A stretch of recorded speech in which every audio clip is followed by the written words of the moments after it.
जय हनुमान। लंकेश रावण की विस्तारवादी नीति से आर्यावर्त त्राहि त्राहि कर रहा था। भगवान विष्णु के अवतार भगवान राम राक्षसों के आतंकवाद को समाप्त करने के लिए चुन चुन कर आतंकवादी राक्षस और राक्षसियों का वध करने तथा जनमानस को उनके विरुद्ध खड़ा करने का कार्य कर रहे थे। इसी कड़ी में उनके अनुज लक्ष्मण द्वारा शूर्पणखा का कर्ण नासिका विच्छेदन की घटना तथा राम के द्वारा खरदूषण और उनके 14,000 सैनिकों का वध करने की घटना से रावण आग बबूला हो गया और उसने राम की पत्नी सीता का अपहरण करके लंका की अशोक वाटिका में ले जाकर के बैठा दिया। सीता जी की खोज करते हुए ऋष्यमुख पर्वत पर हनुमान जी की भेंट भगवान राम से होती है, या यूं कहा जाए कि भगवान विष्णु के अवतार भगवान राम और भगवान शंकर के रुद्रावतार भगवान हनुमान जी का मिलन होता है और यहीं से राक्षस और राक्षसी वृत्त के अंत का सूत्रपात होता है। ये घटना उस समय की है जब सीता जी की खोज में वानरों का एक समूह समुद्र के किनारे बैठ करके लंका जाने के लिए, समुद्र पार करने के लिए आपस में विचार विमर्श चल रहा था। यह पता चल जाने के बाद कि सीता जी अशोक वाटिका में है, अब आपस में ये हो रहा था कौन लंका पहुंच सकता है, क्योंकि उस दल में सभी वीर थे। तो कोई कहता था मैं यहाँ तक जा सकता हूँ, कोई कहता था मैं वहां तक जा सकता हूँ। उसमें अंगद थे जिन्होंने लंका तक जाने के लिए बिल्कुल तैयार थे। मैं लंका जा तो सकता हूं लेकिन लौटने में मुझे थोड़ा सा संदेह है। और तब जामुंद जी ये देख रहे हैं कि इसमें इस दल में जो सबसे वीर हैं, जो सबसे बहादुर हैं हनुमान जी, वो तो बिल्कुल चुपचाप बैठ करके सबकी बातों को केवल सुन रहे हैं। हनुमान जी को जगाने का काम तब जामुंद जी ने किया और कहा कि आप क्यों चुपचाप बैठे हुए हैं, आखिर आप भी तो बताइए कि लंका कैसे जाया जाए। लेकिन हनुमान जी चुपचाप बैठे रहे और तब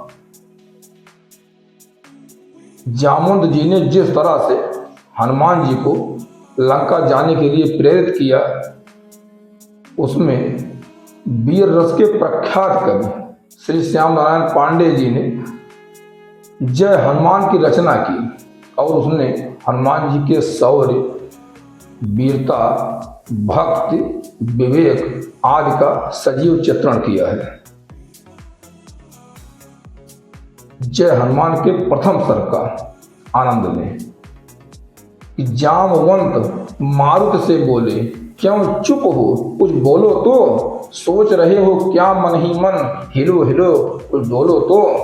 तुम तो संस्कृत के अधिकारी, प्रभु रहस्य के ज्ञाता हो, सर्वसाथ निष्लाथ साथी, मंत्रों के निर्माता हो। वेद विहित व्याकरण शुद्ध, रस भरी तुम्हारी वाणी है। हर्ष दीर्घ झंकृत उच्चारण कथन सत्य कल्याणी है। गरुण पंख में जो बल है वो बल है पुष्ट भुजाओं में। पवन देव के सदस्य वेग है कठिन तुम्हारे पांवों में।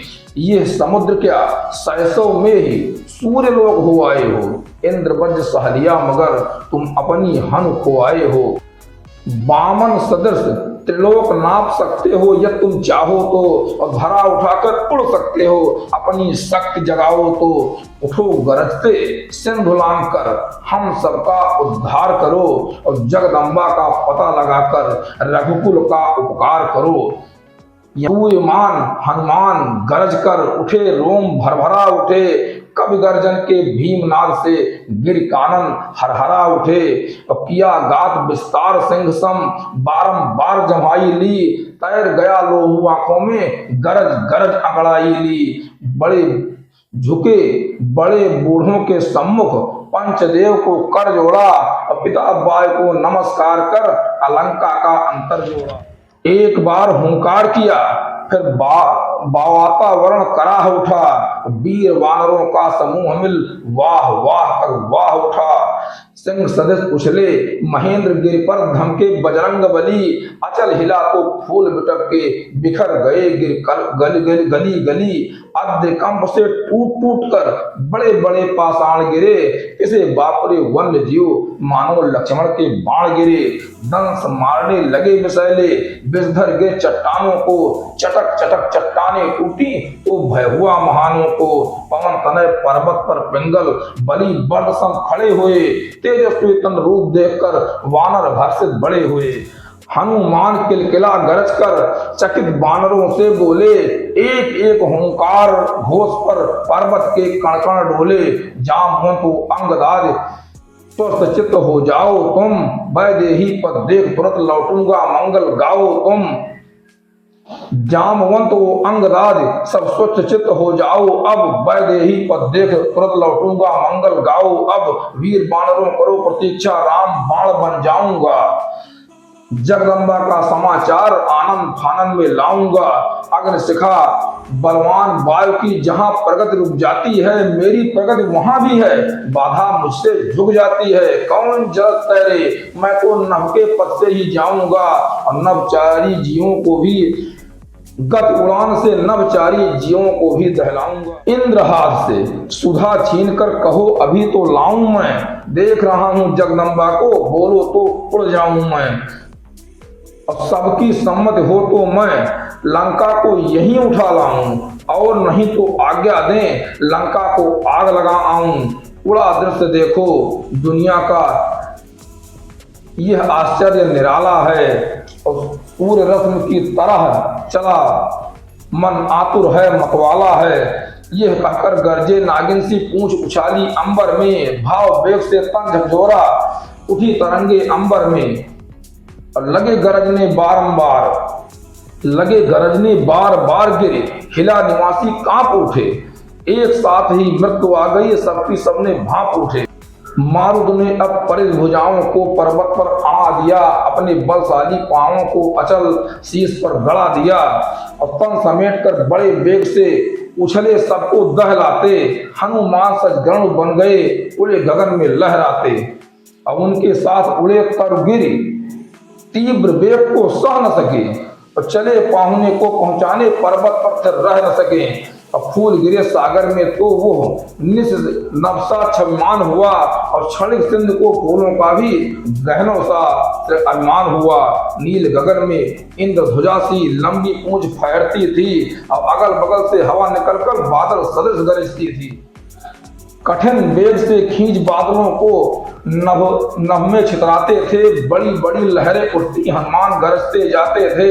तो छाया जल पर वायु वेग से धावित नौका सी चलती, जिधर जिधर छाया चलती थी उधर उधर हलचल मचती। हनुमान का श्रम हरने मैनाक जलद ऊपर आया, और छूकर उसे और ऊपर उड़ने में कौशल दिखलाया। राम कार में लगे भक्त को था असह रुकना क्षण भर, महावीर की भक्त देखकर नभ से फूल झरे झरझर। चलिए देव प्यारे सुरसाफिर राह रोक कर खड़ी हुई, बोली खाद्य प्रतीक्षा में हूँ, यहीं युगों से खड़ी हुई। भूख लगी है, तुमको खाकर अपनी भूख बुझाऊंगी, मधुर खाद्य बनकर आए तुम, ठहरो भोग लगाऊंगी। हनुमान सुरसा से बोले, मां क्षण करो प्रतीक्षा तुम, राम कार्य में कर आऊं, दो अल्प समय की भिक्षा तुम।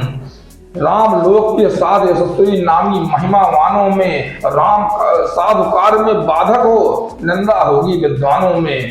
ना ना ना ना, मैं कुछ नहीं मानती, कहा उसने मुंह फैलाया। काम रूप का ध्यान कौतुकी मारुत को भी हो आया, जैसे जैसे बदन बढ़ा वैसे वैसे कर देह बढ़ी और हनुमान के अंग अंग पर एक भयंकर ज्योत चढ़ी। नरक द्वार की तरह भयावह जब सुरसा का बदन हुआ, एक होठ पानी में बैठा और दूसरा गगन छुआ।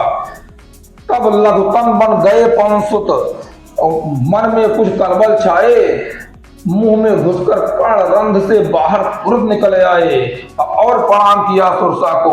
वो भी बहुत प्रसन्न हुई, आशीर्वाद दिया, लेकिन वो बहुत बहुत अवसन्न हुई। पुनः चले आकाश तैरते विद्युत गति से कभी नाहर, देव उड़ान देखते निकल निकल घर से बाहर। और अभी न दूर गए थे तब तक पड़ी सिंहिका मत वाली, नभचारी जीवों की छाया झपट पकड़ लेने वाली। और उसने उड़ते मारुत को भी परछाई को पकड़ लिया, खा जाने को मुंह बाया और दोनों हाथों से जकड़ लिया। उल्टी प्रखर हवा बहने से नौका की जो गति होती महुअर के मोहक निनाद से आय की जो दुर्गति होती, वही हुई गति हनुमान की। एक हाथ भी बढ़ न सके, लौ श्रृंखला में झगड़े मदमस्त पड़ी संपल न सके। तभी गरजती हुई सिंहिका सागर के ऊपर उछली और देख राक्षसी का दो साहस क्रुद्ध हुए बजरंग बली। मुंह में घुसकर तीक्ष्ण नखों से पेट कर चीर दिया और अगम सागर के जल में उसका पेट शरीर दिया। बिना रुके रघुनाथ कार्य के लिए पुनः ऊपर उछले, नभ को अपनी ओर खींचते पक्षराज की तरह चले। फूलों की वर्षा की सब देवों ने आशीर्वाद दिया, मार सिंहिका को तुमने हम सबके हित का कार्य किया। होगा सिद्ध अभीष्ट तुम्हारा, जाओ पद मंगलमय हो। रावण पालित लंका में हुंकार तुम्हारा निर्भय हो। विघ्न ठेलते धमक गए हनुमान लक्ष्य की छाती पर, लघुतन किया कि भेद प्रकट हो।